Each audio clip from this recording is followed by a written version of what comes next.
It's time for AggroChat, the official podcast of the Tales of the Aggronaut blog and stalwart gaming community, where we talk about stuff and things, and the stuff about the things, and sometimes gaming. I'm Belgast, and let's start the show.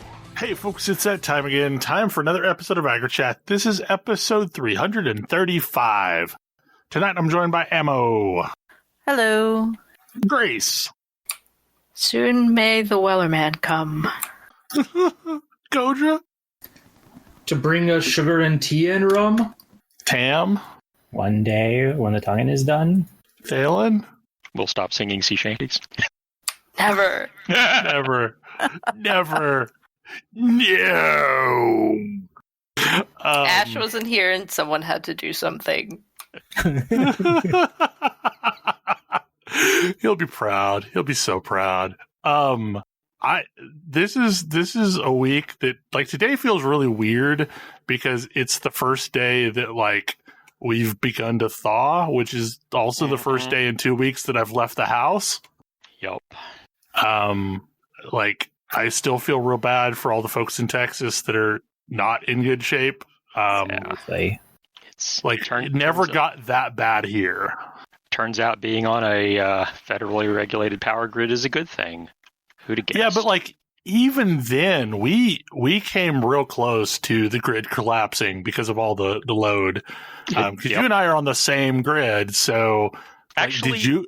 Well, yeah, we're both. Yeah, the SSP or whatever. I'm actually not in SPP's footprint.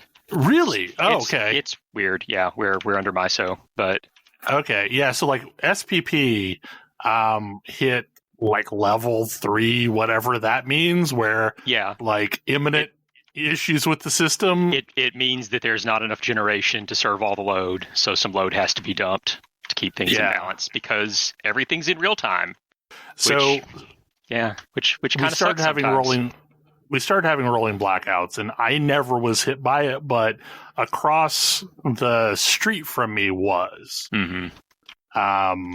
But yeah, like, it's been weird. I went and got donuts today. That felt semi-normal because that was the first time I had left the house in 2 weeks.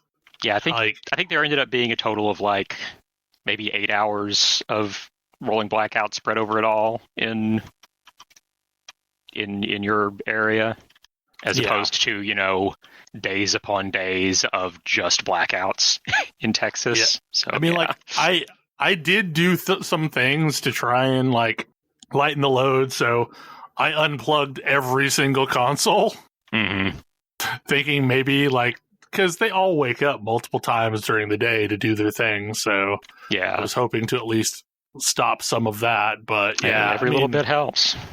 But yeah, it's been real weird. I was not designed for negative 15 degrees Fahrenheit. No.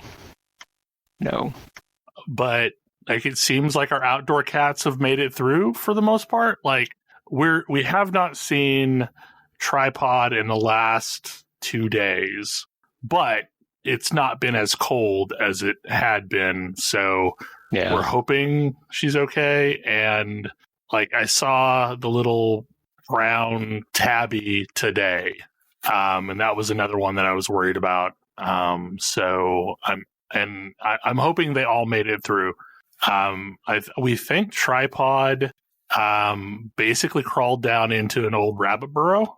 That would make sense. That's how she made it through. And we were trying to strategically put food out, but that was of limited success.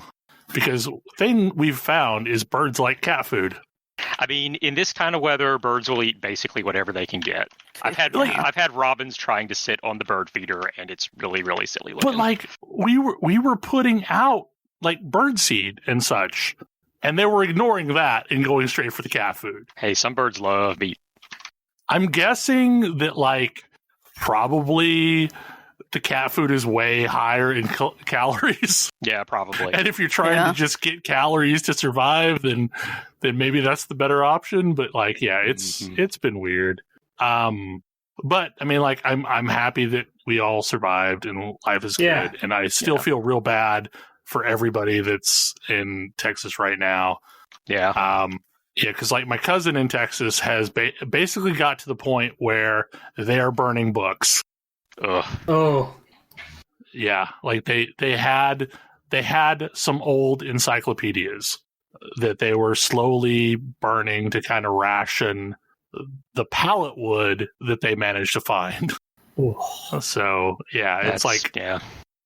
But anyway, so Friday was BlizzCon, sort of. Kind of. BlizzConline, and I oftentimes take the day off from work whenever the opening day of BlizzCon is, and I did that again this year, but because it was online only, they shifted it back to like 4:00 my time, so like there was really no point in me taking the day off, and I ended up having to join a conference call anyway, but like it was weird. I couldn't tell if it was happening live or if it was pre-recorded, because there was a level of awkwardness that I would associate with a live stream, but also like it seemed like it was probably something they would have just recorded ahead of time. I went into it with extremely lowered expectations because they had thankfully come out ahead and said that basically Diablo 4 would not be releasing this year, because like that was the thing that I cared about the most. They also said that Overwatch 2 was not releasing this year, so that was a thing that other people were caring about. And then Thursday, basically all of the information leaked out and was all over Wowhead and MMO Champion, and people were real mad about the spoilers. Oh, Yeah, that was my first awareness, like, that there even was anything. And I don't think I ever saw what the spoilers were. I only ever saw people unhappy that they existed. Okay, so the big one is the next patch's trailer from WoW. And I legitimately thought it was a different spoiler than it actually ended up being. Like, I wasn't paying a lot of attention, and I saw the image that leaked out, and I'm like, oh, okay, sure. They're bringing back Arthas. Okay, that's a no-brainer. Surely, eventually, we would encounter Arthas. That's not what that was. What? Anduin is apparently the new Arthas. Okay, sure. It was a picture of, like, it looks just like the Lich King. does look like Arthas. That's who I thought it was. Like, yeah, like I just casually saw that and I'm like, oh, okay, so they're going to bring back Arthas and they're probably going to give him a redemption arc, that he was being controlled, that it wasn't really his fault or something like that. But no, this is, they have dominated Anduin, which is like the goodiest of goody two shoes, and now he's Edgelord Supreme. And we can't have good guys. Good guys are dumb. Yeah, so deep sigh. And then they turned Varian Wren's special sword into a rune blade. Ah, and that's so we did a Game of Thrones. Got it. Yeah. Like, are we just out of ideas? I think we are. Like, okay, Legion was basically, well, okay, if you take Legion and Warlords of Draenor, you basically have an amalgam of TBC all over again. This is like, okay, this seems like we're trying to do Wrath all over again. I don't know, like, it's, I checked out real early on Shadowlands, and this is not something that's going to bring me back. They're bringing back Valor points. Okay. What are Valor points? Do you remember that, like, in Burning Crusade, the currency that you got, Justice points and Valor points? Apparently, they're totally out of ideas on how to fix itemization, and basically they're going to bring back Valor points. Oh my goodness.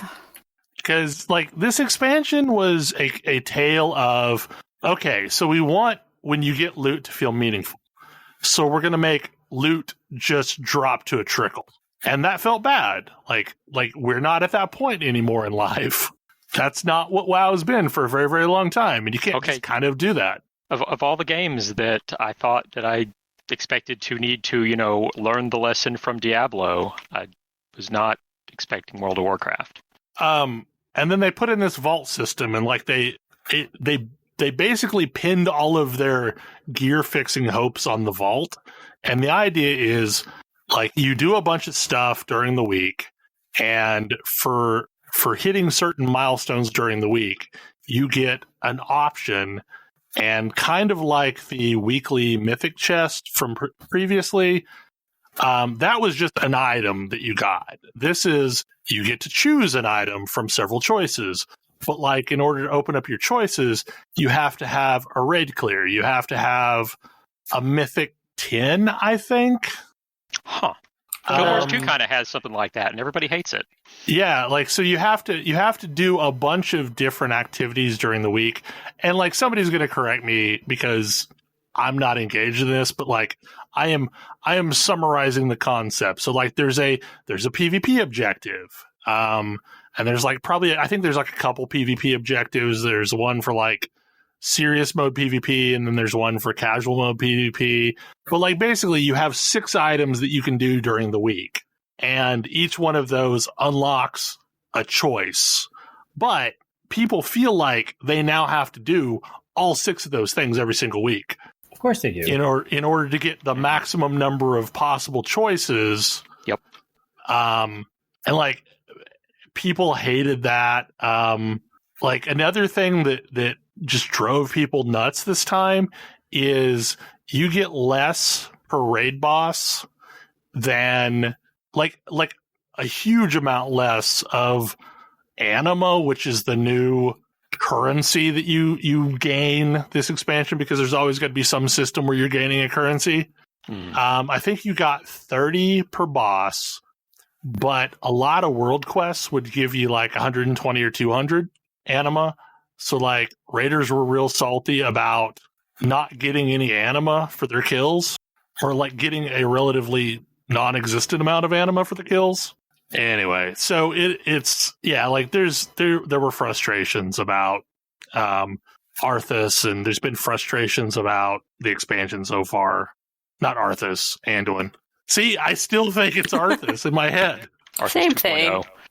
And, yeah, so that was the thing that drew a lot of drama. The actual WoW news, that is the news that I care about, is that they're finally going to open up Burning Crusade servers. Yes, for WoW Burning Crusade Classic. And now Holly Longdale, who for like a decade was the last one guiding the ship for EverQuest 2. Like, of all the people that were there at launch, she was previously like the last one on board. Apparently now is over all of the classic initiatives at Blizzard. Nice. So, like, that's probably a really good hire for that position. I don't know how long she's been in that position, like, but I feel like she's been there for a while. I have the utmost respect for her. Like, she did a good job trying to steer the ship with EverQuest 2 when Dave Georgeson left, and prior to that when Scott Hartzman left. So, are they now opening up services that only opened up in the Burning Crusade? I don't know. Like, I know there's going to be some kind of a path that you can follow to where if you're on Classic right now and you want to move that character up, you'll be able to transfer that character to a Classic server for Burning Crusade. So the way that they're going to do it, it sounds like, is that all of the current Classic servers are going to be made into progression servers. So they will automatically become Burning Crusade servers, but they will have new Classic servers, and when the Burning Crusade launches, you'll have the option for each individual character to decide if you want to stay on progression or go to Classic. And for a fee, unknown fee at this time, you can also make a copy of one of your characters and have the identical character on a Classic server and the Burning Crusade server. I'm hoping that you can just, like, roll fresh on the Burning Crusade server. Yeah, I mean, you'll be able to roll fresh on it if you want to. The other interesting thing that they're doing is that Jedi and Blood Elves are going to go live in the pre-patch so that people have time to start leveling them before the Burning Crusade fully launches, which is kind of interesting. I am very curious if you'll be able to server transfer now. Or were you able to server transfer before and I just didn't know it? I want to say they did some balancing transfers, but I don't know if you could server transfer. Yeah, I don't know if you could request transfer. I remember them opening up some balancing type transfers at one point. Yeah, I don't actually remember whether that's a service for Classic or not. Because it was not in Classic, very notably.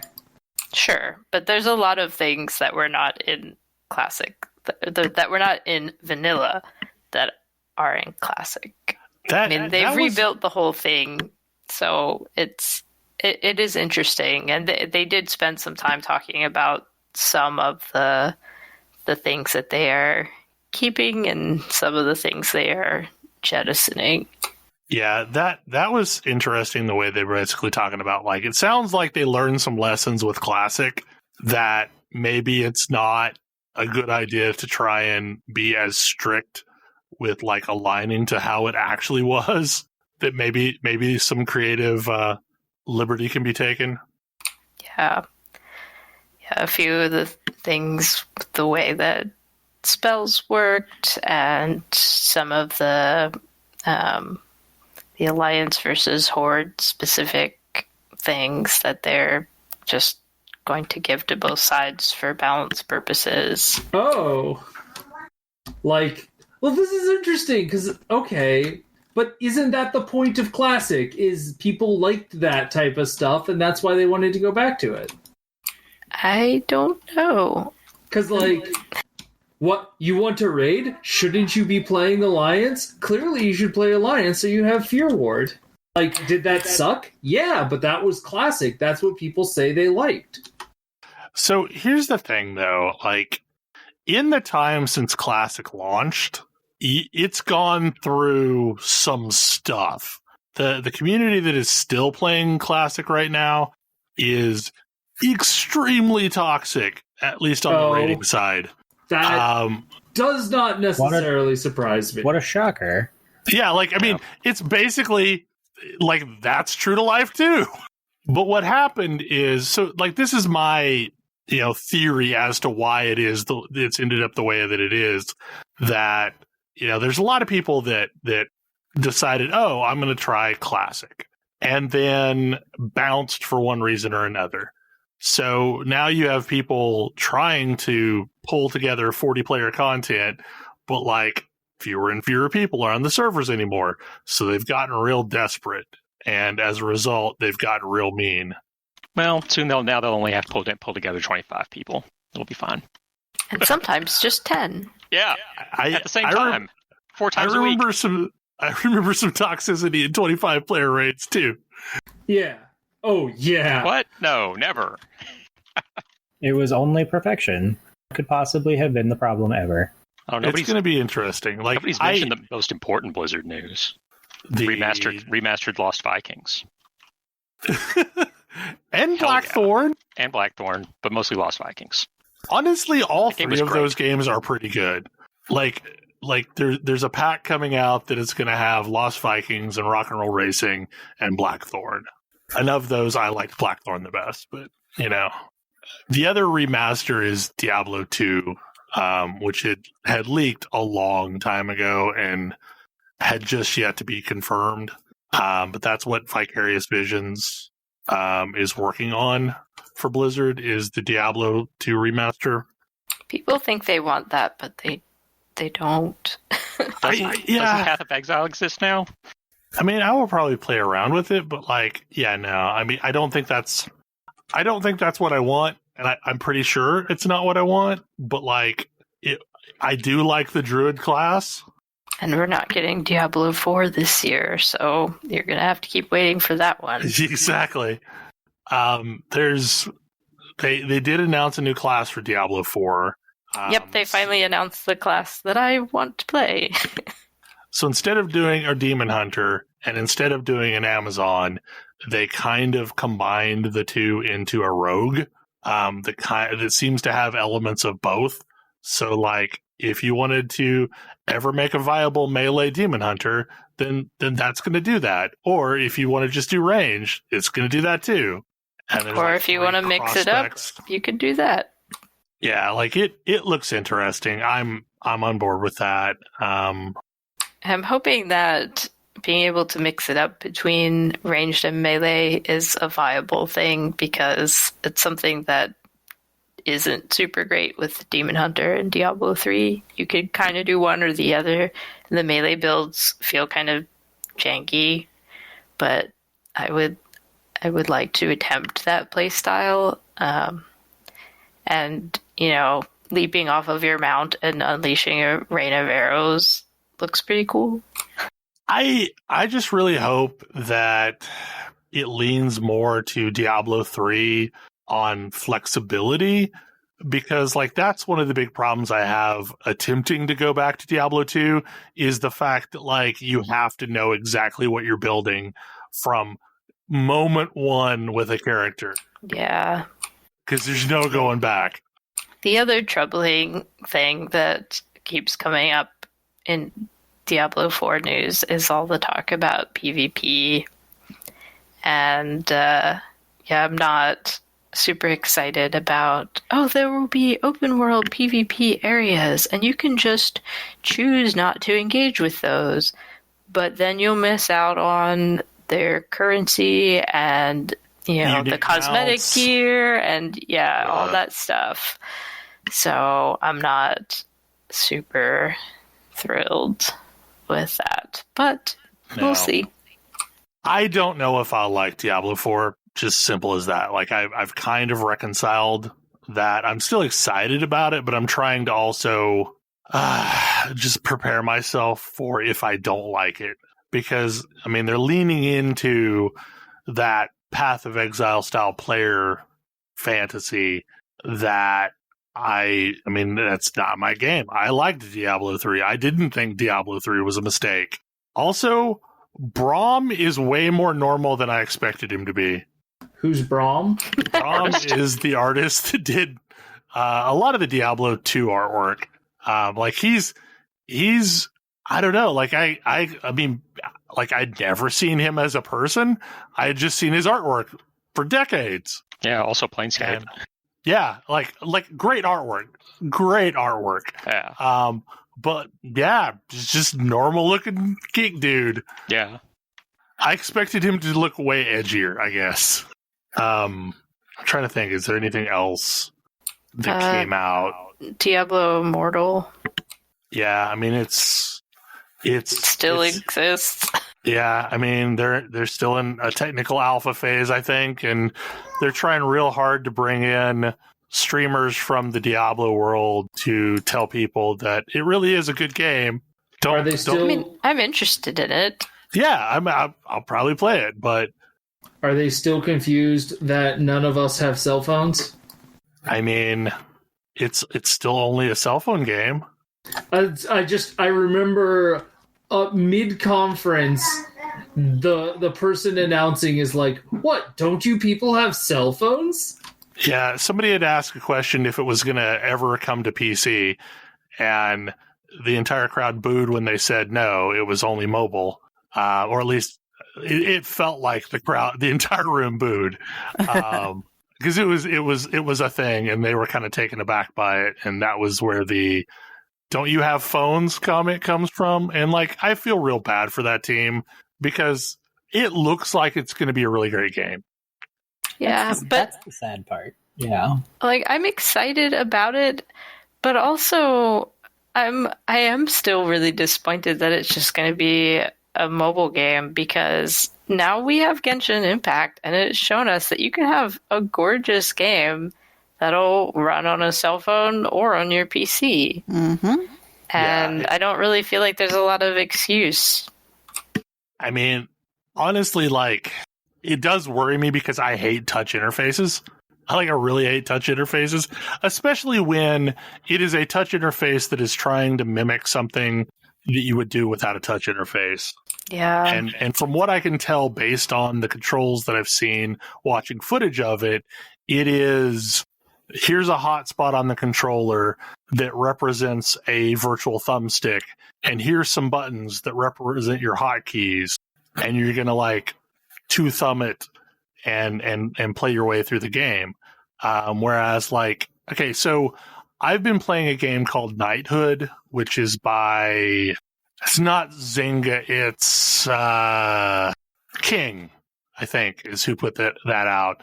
And it is shockingly reasonable, and I've not considered spending a dime on it, but it's got an interface that feels like it was designed around a mobile, like a phone. The combat is complemented by a swipe touch interface. And that's the kind of thing that I want from a mobile platform, is give me something that I can't get somewhere else, a type of gameplay, like Pokemon Go. You can't do that anywhere else. It presents a specific kind of gameplay that wouldn't work on any other platform.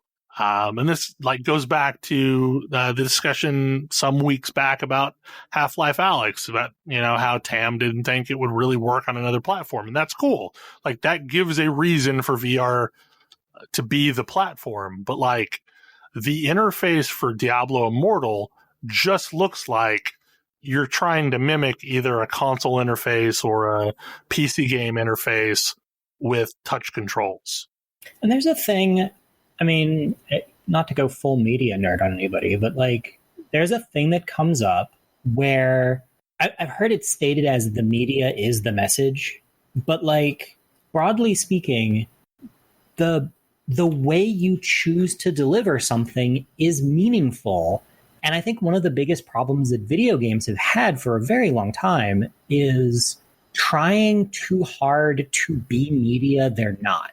They're trying to be movies, they're trying to be other things, when what they should be is the thing that they're good at.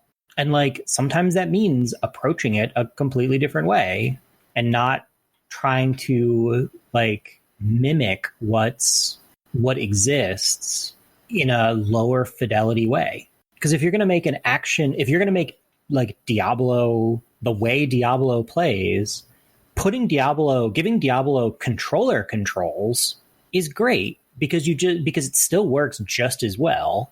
And it's it's on a different platform, and therefore your media is different to some extent, but you're still getting a perfectly reasonable experience. But copying mobile, just copying console controls on mobile, it's really hard to make it feel good, especially to somebody who's used to playing the same thing elsewhere. Well, and I think it'll be really disappointing if they don't at least give us controller support for mobile. Right. To where you can at least, put a clip on your phone and play it with a Bluetooth controller, or one of the various control options that wraps around the phone, to where you can play the game and the platform is your phone, but really you're able to use more standard, better feeling controls.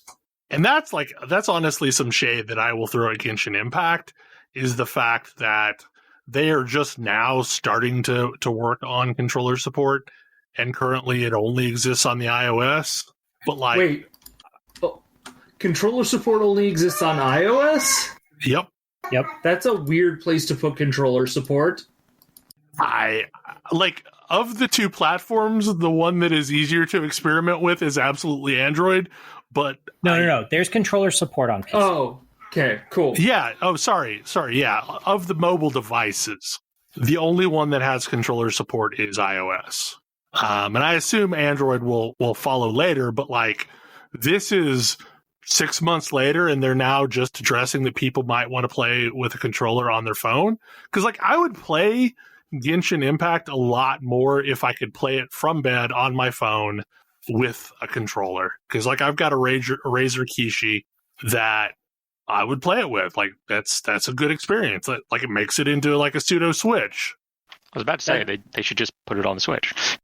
Well, I mean that is on the roadmap is a Switch port, but like at least now, like if you could play it with a controller on your phone, it would at least give you something similar now. I mean, I didn't follow any of the other news. Like I don't play Hearthstone anymore. I doubt there's any news for StarCraft. Yeah, I didn't look at anything outside of the Diablo content and the WoW Classic announcement. Yeah, StarCraft doesn't exist anymore. We've sent the rest of StarCraft off to the farm to be with Nova. Oh, I think the thing though that we're probably going to talk the most about this week is so I've been playing Valheim for I think I bought it on the 2nd of February, and I started talking about it on my blog around the 8th or 9th.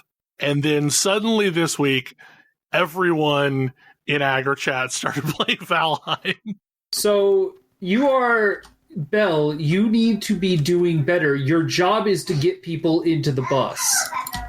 I've just been like quietly playing solo. I realize, but like this is your thing, and yeah. So this was actually kind of Tam and I getting people into the bus because so the pandemic sucks, and we were like, I am kind of unenthused about all gaming prospects right now, and one of the things I like is I like playing games with friends, and so like. I want another game to play with friends. And in my case, I am so like I am not a competitive person. I don't really enjoy being competitive in games. It's just not a thing that I like to do.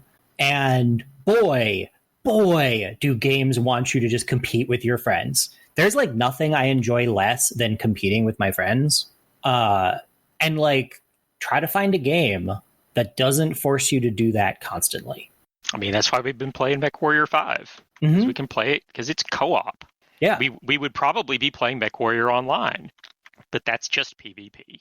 Yep. So who cares?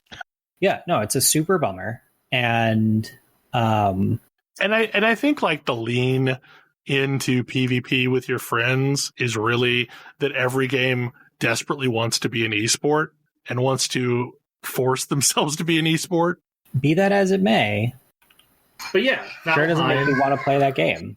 Yeah, right. No. Valheim wants to be a game that you can play with friends. Right.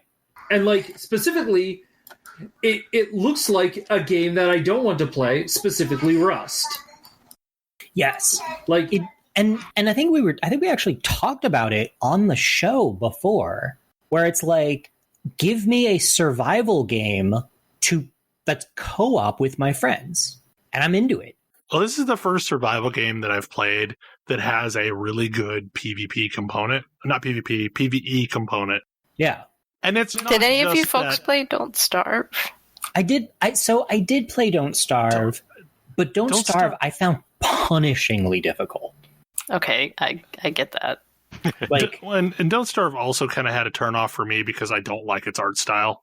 I love that. I do love Don't Starve's art style, but it was just I wanted to get into it, but it felt like smashing my face into a brick wall.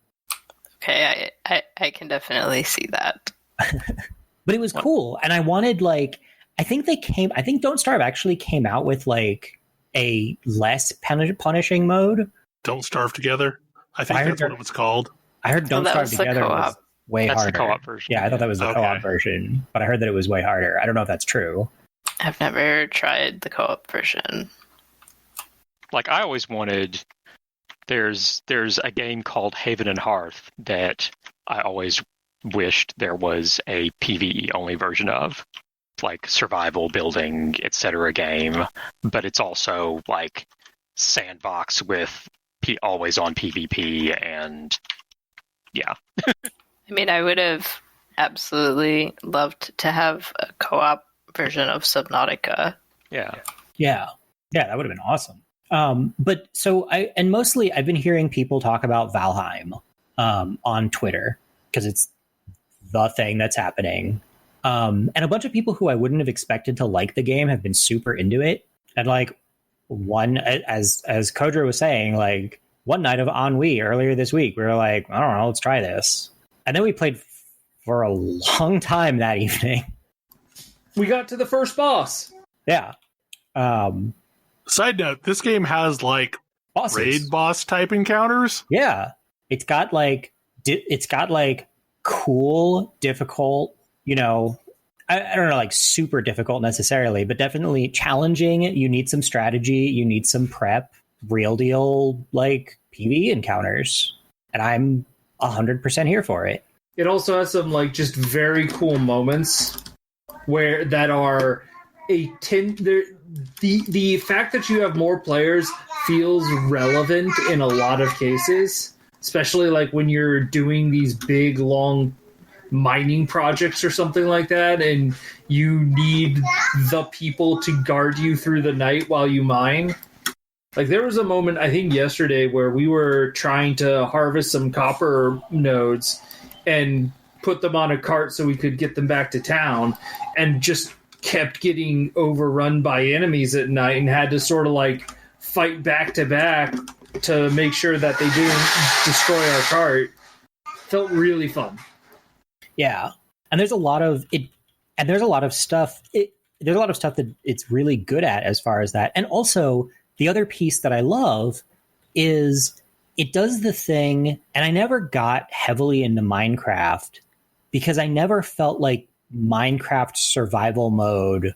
Minecraft survival mode always sort of felt to me like you only got in any kind of real trouble if you went out of your way to get into real trouble. And I hear that it's different now, but I haven't played it since. Whereas this feels to me like I'm going out into dangerous places, and there's stuff I want in these dangerous places that I really need, but they're compelling to go find. So before the show, I was talking about my bad ideas maybe adversely affecting the entire group, because like I am further progressed than everyone else because I've been playing for 3+ weeks. So like I went into this in gear that I don't know if anybody else is wearing yet even, and I've now since upgraded it several times. So like I have tackled rougher stuff so far. But the thing that is concerning me is I am pretty sure I am forcing worse spawns to show up in the world. I have noticed worse spawns showing up in the world. I think I'm the fault, because suddenly skeletons are now spawning around me and going after me. But like if I'm in what was previously safe area, that means those skeletons are also just spawning for anyone else in that area.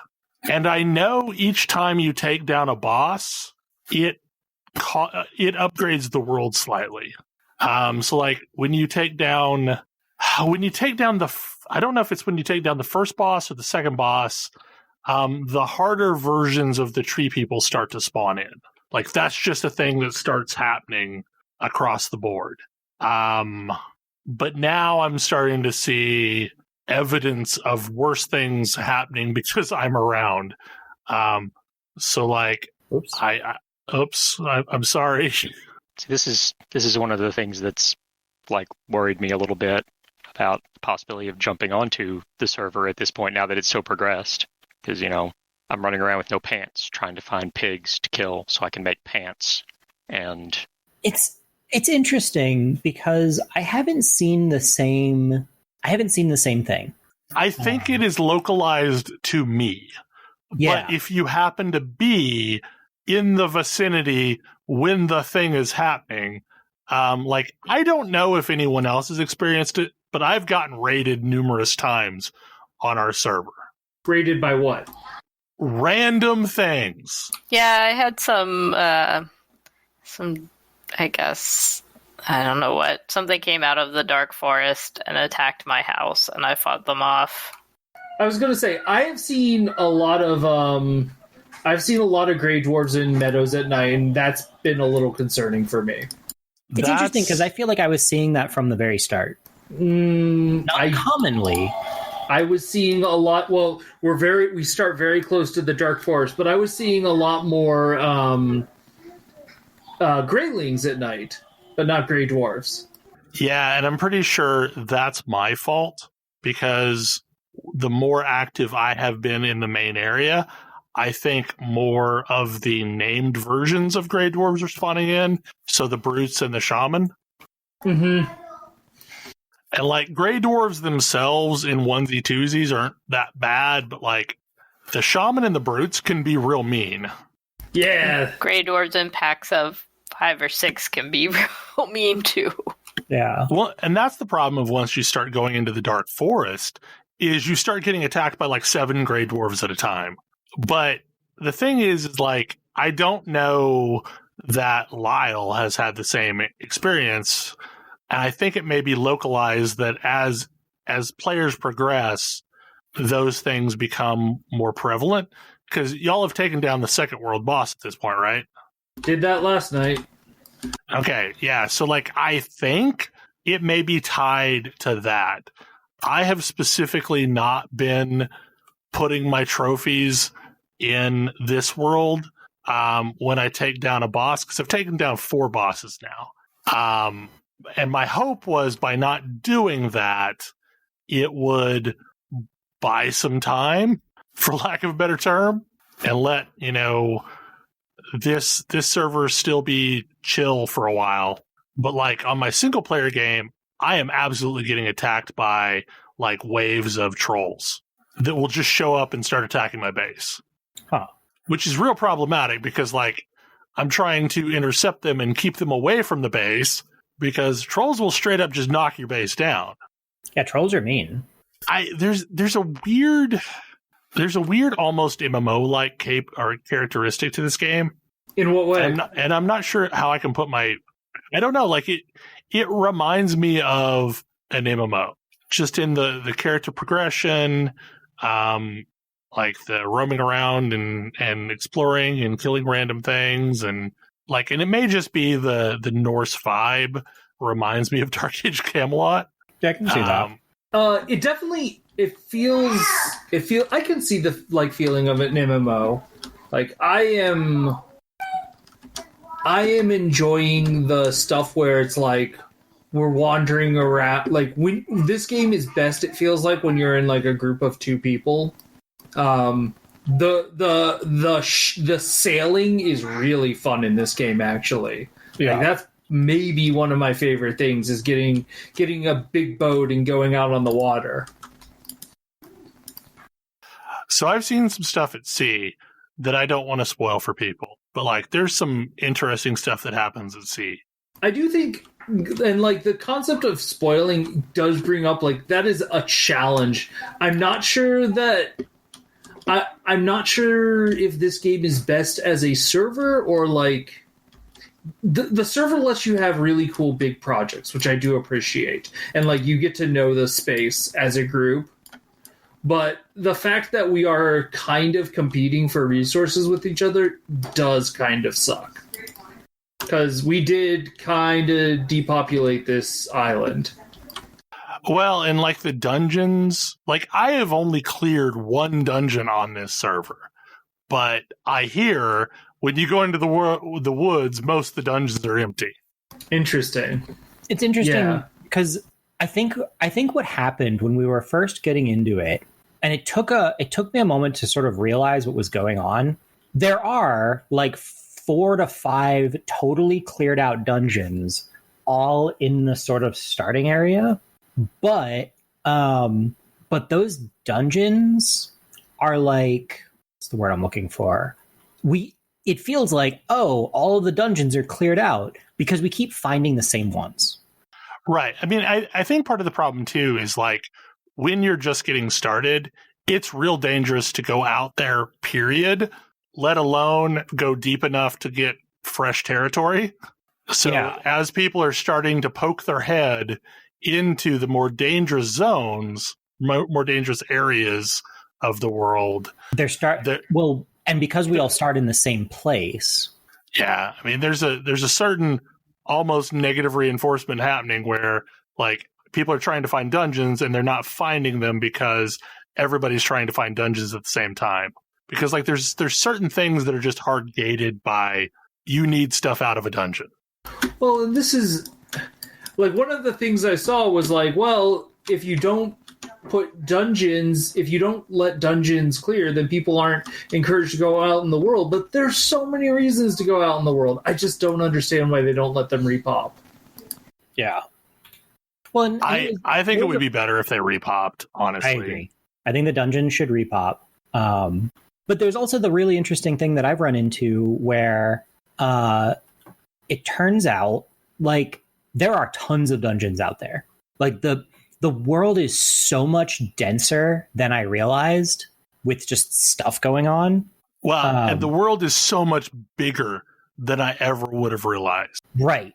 And so what I've been doing is I've been trying to figure out like what directions are other people going, and I'm just going to go in a different direction. And I've started finding all kinds of stuff. Well, like, because I went on this whole exploration spree of trying to map our island, and like the south was largely untouched. Like, there's a lot of people that went north first, but like the south was mostly untouched. And like, I poked my head into several dungeons just to see, did anybody make it there? And no, there's still mobs up, and I ran back out to leave them pristine. But the reality is, like, other than one specific item, there isn't much that you actually get from dungeons. Yeah, they're kind of fun and they're neat, but unless you need the item that's in them.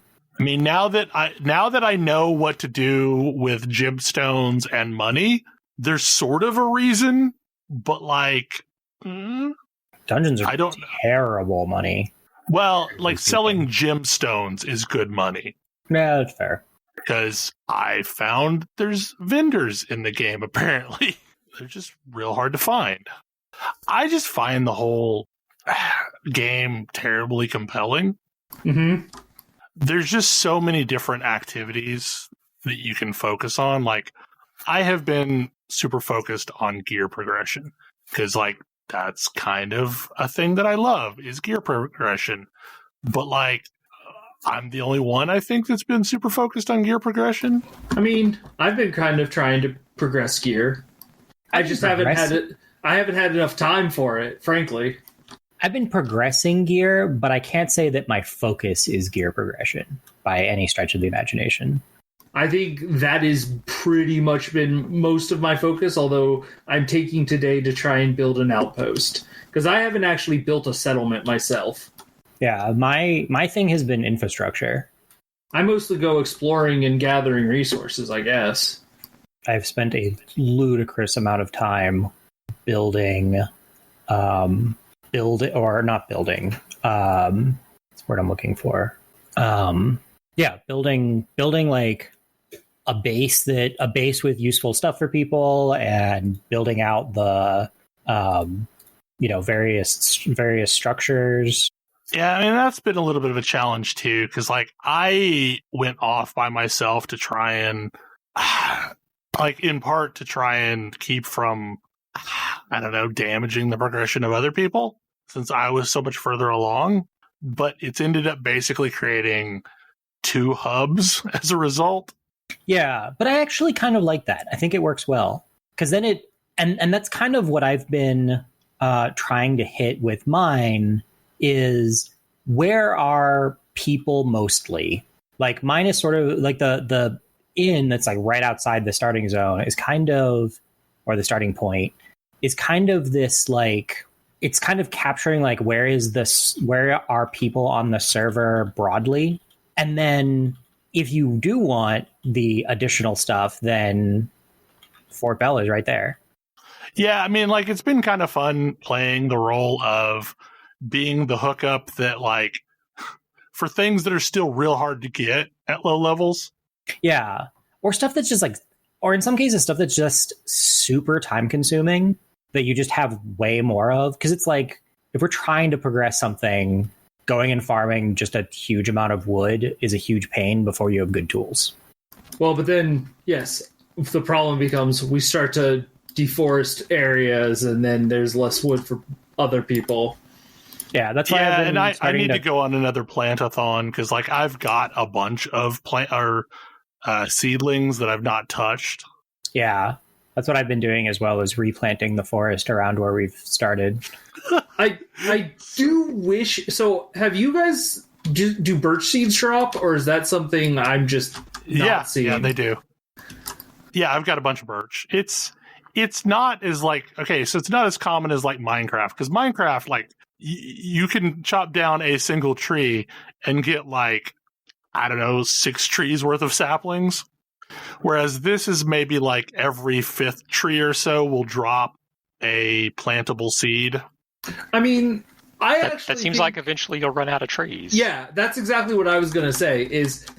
I think this is a problem. I think you should at least get at least 1 seed per tree, or the average should be higher. Because otherwise, yes, that means you're planting less trees than you're cutting down, and eventually you don't have trees.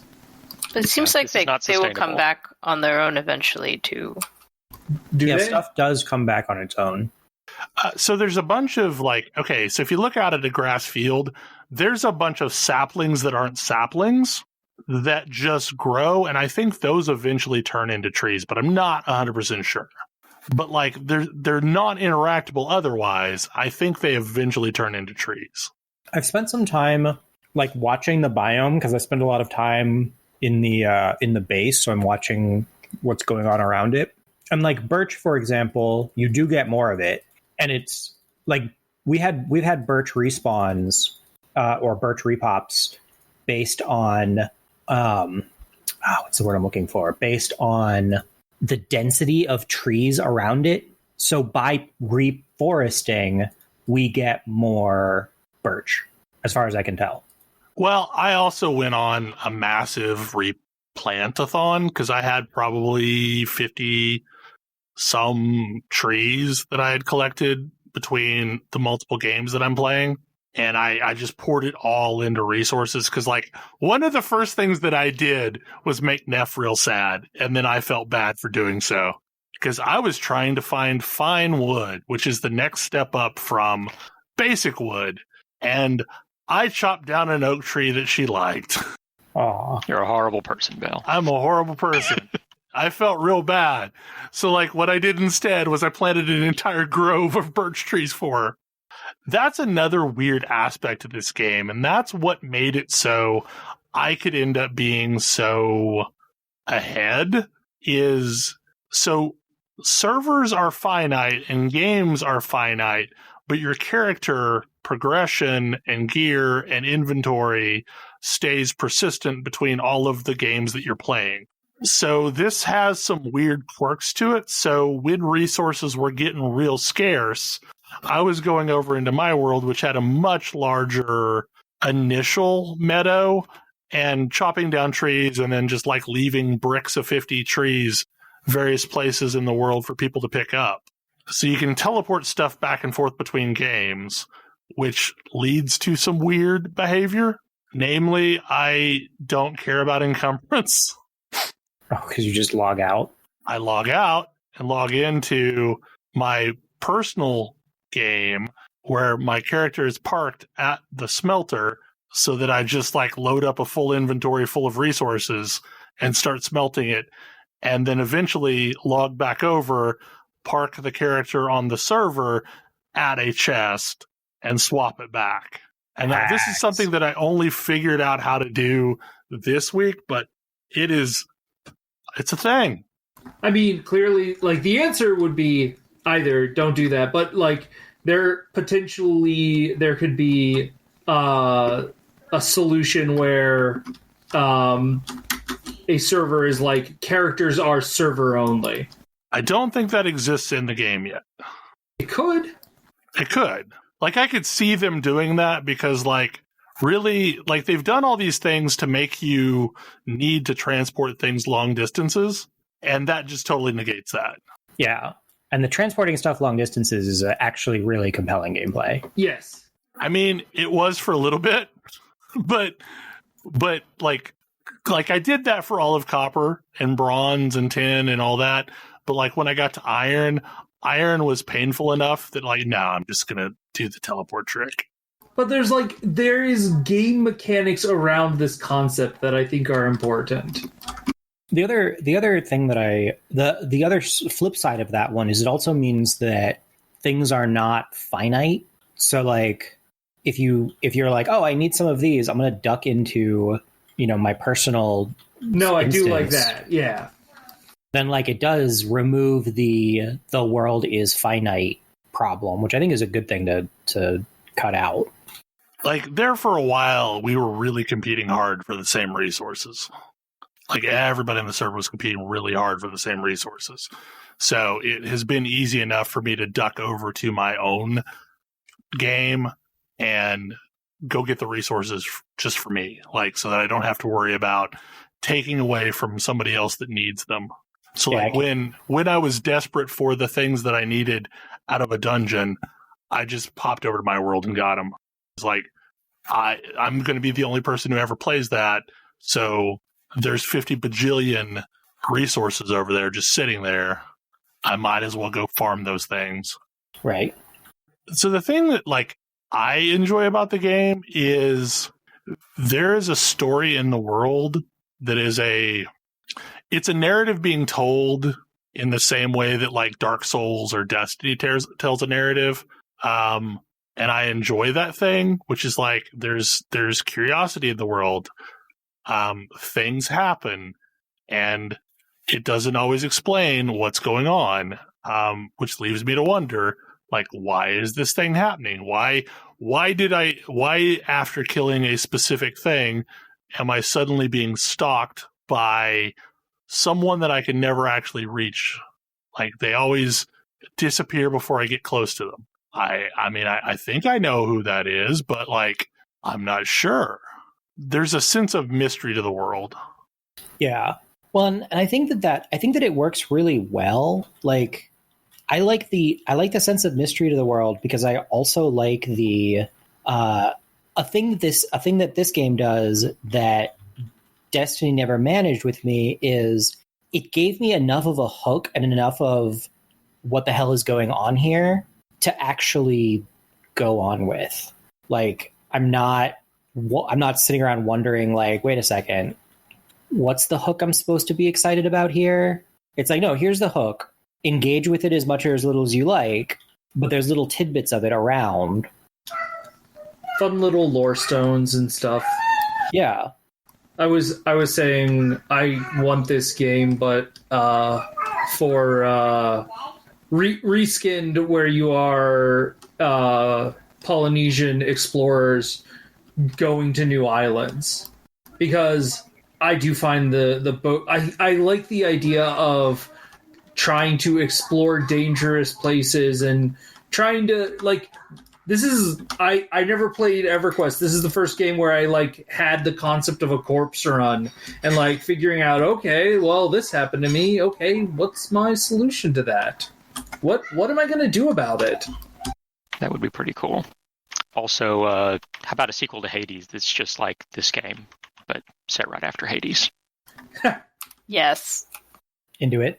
I feel like I don't know the true ending of Hades well enough to understand that. I mean, if you've seen the first credits, you at least have an idea of the state of the world. Yeah, I guess.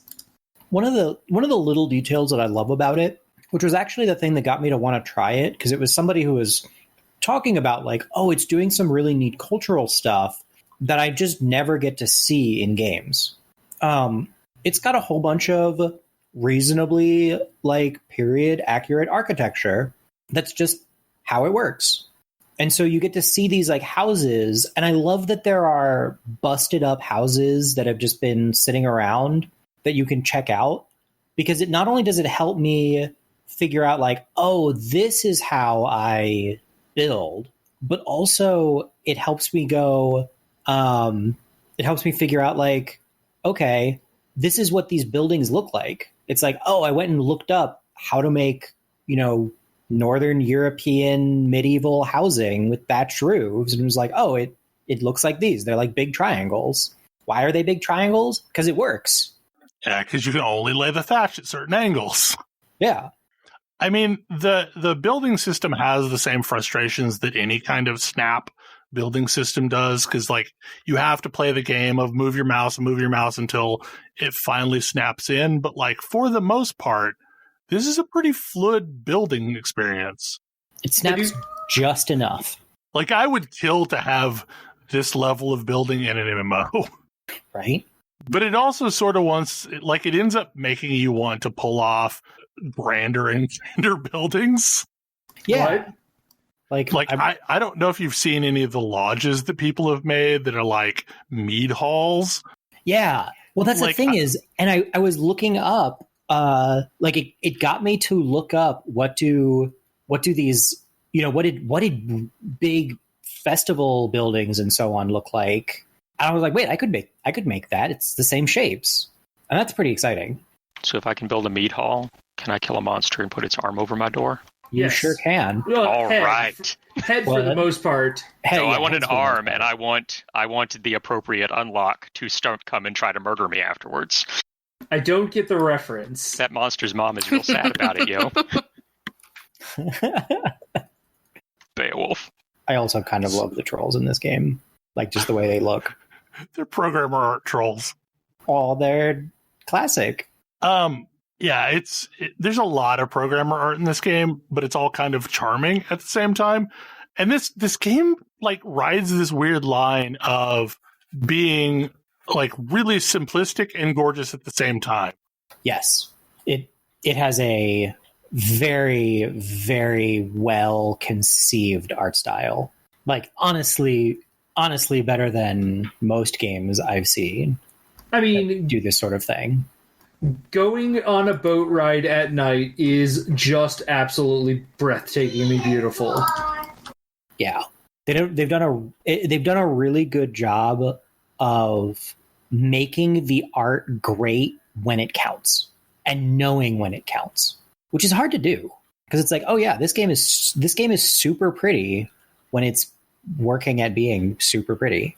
Yeah, I just built myself a house with a terrace that overlooks like the water. Oh, and it's just gorgeous.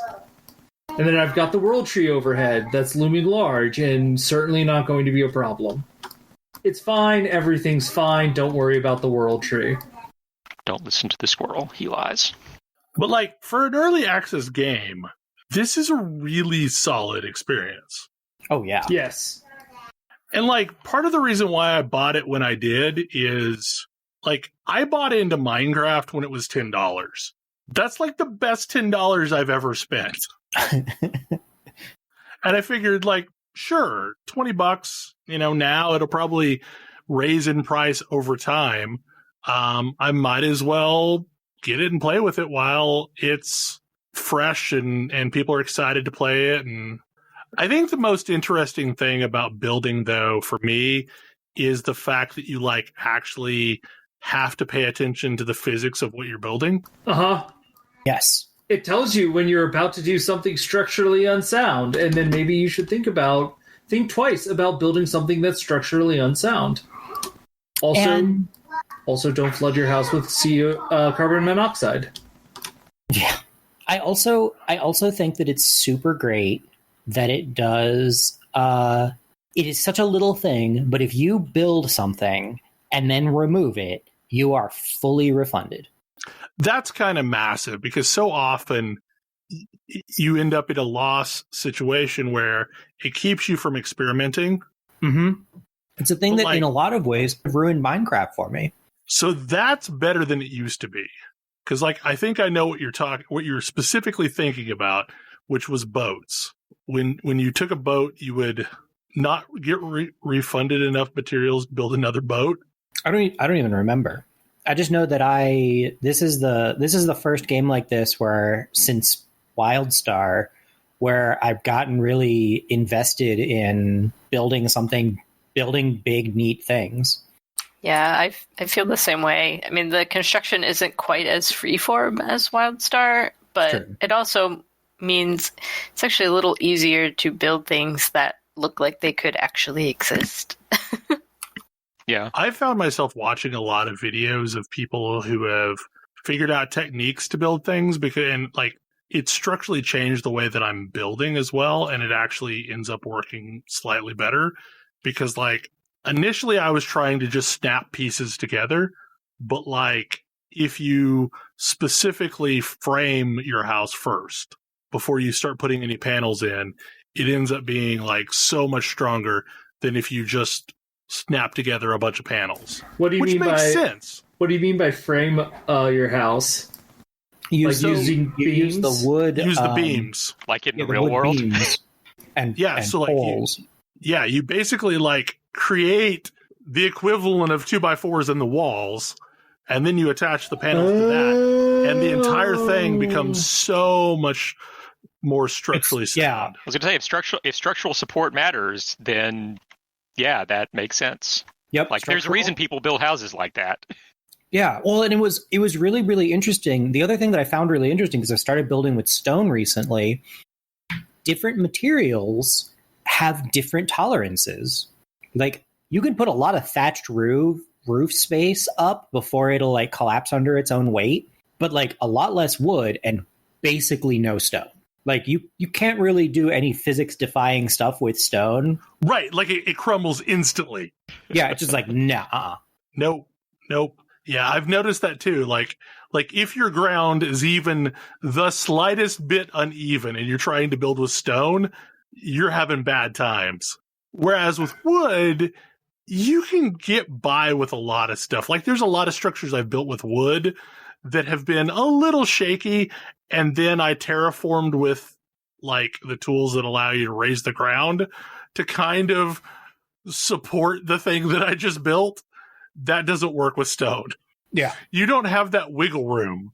Well, and originally I just built, because our burgeoning town is on the water, we've been setting up docks and stuff. And one of the things that I wanted to do is I wanted to build a lighthouse, because lighthouse help navigate from far away, because you can see light from shockingly far as long as it's clear. But I really learned a bunch about constructing with stone, trying to build this lighthouse.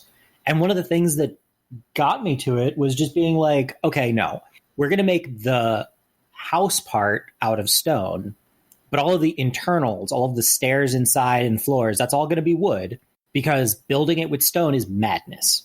And true to form, that's how a lot of lighthouses are built. Uh-huh. And so I feel like the physics modeling and just the way things work looks like I would expect. It leads me to real believable structures, which I think is really cool.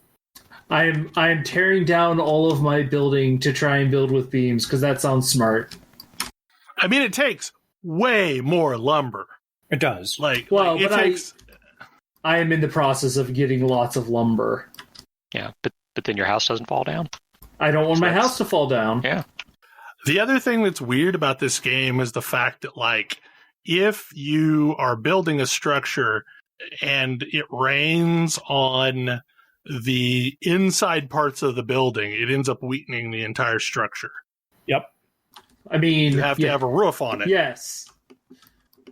Homeowner here can confirm. That sounds accurate. Sadly, I haven't found any recipes for deck sealant. So all of my beautiful sweeping 360-degree balconies are structural maintenance nightmares. Maybe eventually you could do something with resin. I don't know. Probably also make it a lot more flammable, though. So there are some physics things that don't come up. You have to have your bed close enough to a fire. So I built the second house that I built where I was learning about the using beams to create a skeleton, just how that whole thing is constructed. It is currently using radiant heat for the flooring, through the flooring, by which I mean I built a fire underneath the loft and it's warming my house. So with this one, the first thing I did was built a hearth, and I'm building my house around the hearth, which does seem period accurate. Probably. I mean, also true to form, as you get better technology, the houses you can build change dramatically. I will say that one benefit of Bell running around and so on and so forth is that it means that when I found myself badly lost and ultimately found this place that he had set up, it meant that there was a boat just there, not being used by anybody because he took the portal back. And I reclaimed this boat.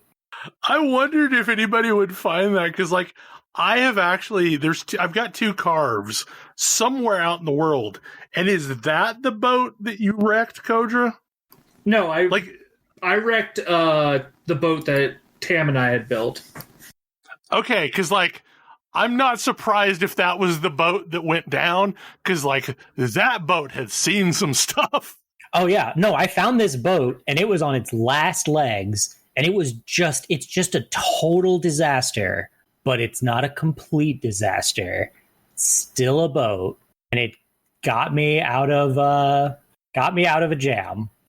That one was like parked in a real bad place, if I remember correctly. Oh yeah. Oh no. It was my lifeline out of a real bad place. Yeah, I was having a pretty bad time. Bell's boat saved me. Yeah, I've been up to some shenanigans, like in my adventures. Mostly it was me looking for specific resources. Like that's the story of my adventures. That's reasonable. So one of the things that Kodra had to deal with this evening is one of my bad decisions. Yes. Yeah, Bell decided... I mean, we talked about building a land bridge to connect 2 islands, and Bell raised land across the water, but that waterway is kind of important for getting to where I wanted my settlement to be. So as a result, I took a boat and tried to get across. We had crossed this before. It wasn't entirely... Like, I can't just blame Bell entirely. I knew this was there. I thought I could pull it off. But I managed to break a boat on Bell's land bridge. It was the Tam Memorial Crossing. Because there's a corpse of Tam out there that's never gotten picked up. Is it still out there? Yes. It's still out there. 1 stone on there. Incredible. So yeah, like I saw your body out there, and I'm like, I'm going to memorialize this with a bridge. But the problem is like now I don't know quite how to get rid of it other than mine it down. Well, this is actually one of my favorite elements. There's a map here that has a few icons on it, very few. Like, I think your bed is on it, the place where you start the game is on it, and your most recent corpse is on it. And then anything else you want to add. So if you find points of interest, well, you can just put a point of interest on that map. And that's how you add POIs to this game. Yeah. You add them yourself. And it also means that you're getting POIs that are relevant to you, because I don't care that much about, like, I'm not paying attention to the location of copper at the moment, so I'm not marking them.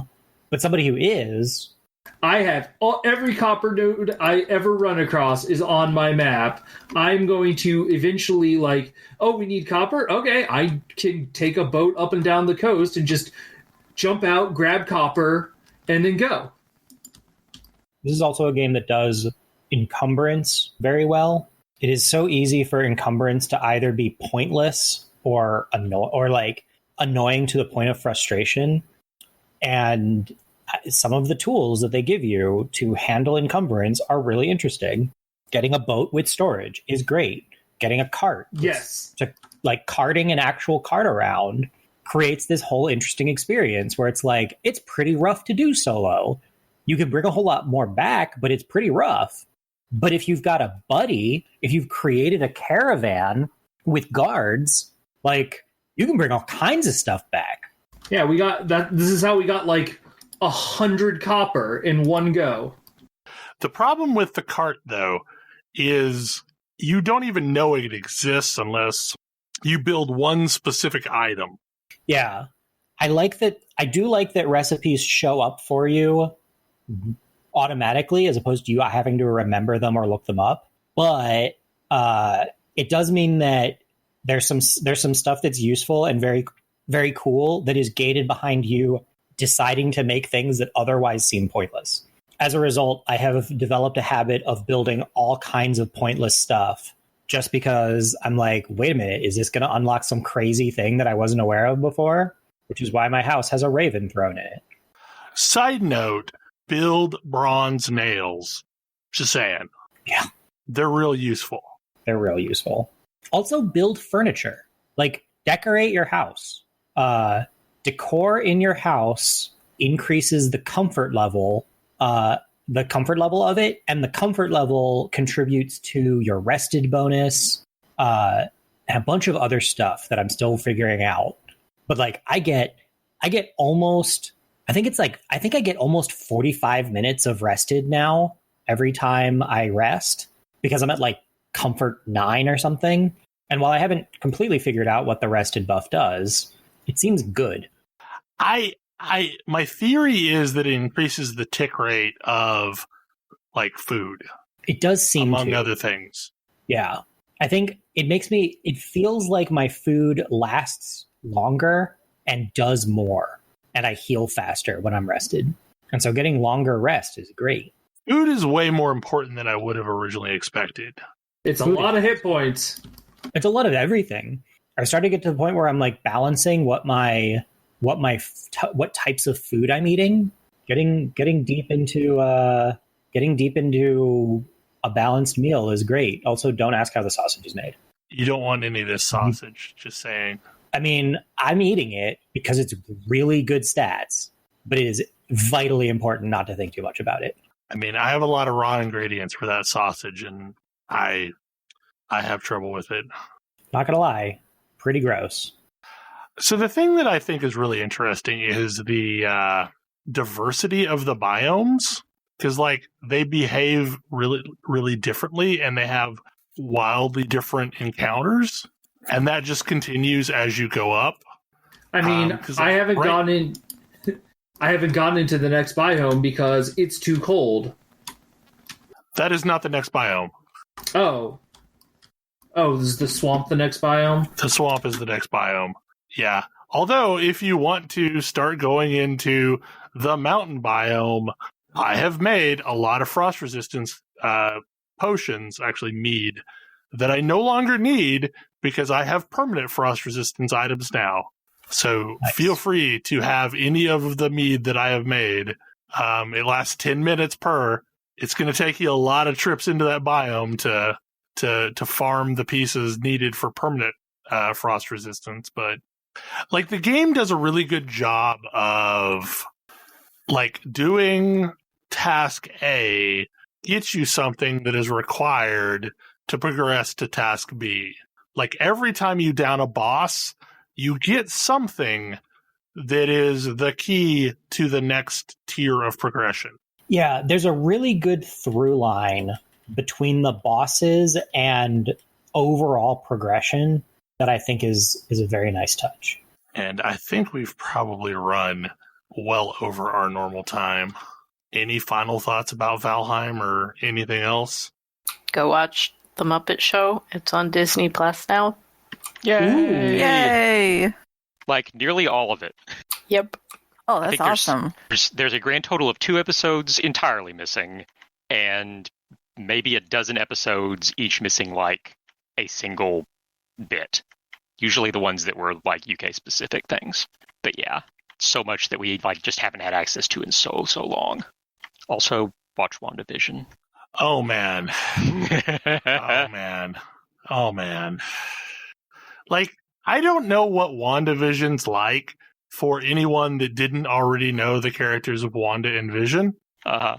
because like there's so much nonsense fan service in that show that like I don't know if it's even comprehensible for somebody that wasn't already familiar with those characters. I mean, I think the great thing is if you don't catch the fan service, like it doesn't really matter.